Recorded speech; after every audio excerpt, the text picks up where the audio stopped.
Welcome to the Slop Temple. We pray this video helps. In this video, I will help you fix Roblox not responding on Windows. We'll start with some quick and easy checks. First, make sure your internet connection is stable and fast. Sometimes a simple restart of the Roblox application or your entire computer can resolve the issue. Also, always ensure your Windows operating system is completely up to date. Finally, it's a good idea to quickly check if Roblox's own servers are experiencing any problems.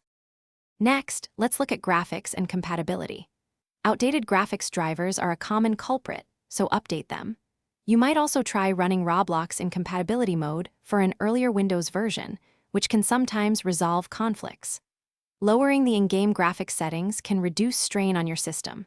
Remember to disable any third-party overlays, like those from Discord or GeForce Experience, as they can sometimes cause Roblox to freeze. If the problem persists, it's time for a deeper clean. Clearing Roblox's temporary files and cache can often fix stubborn issues. If that doesn't work, a complete reinstallation of Roblox is a powerful step. Also, double-check your firewall and antivirus software to ensure they aren't blocking Roblox. Finally, make sure you have at least a few gigabytes of free disk space on your computer, as low space can cause performance problems.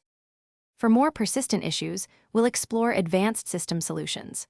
Performing a clean boot can help pinpoint if other software is causing conflicts.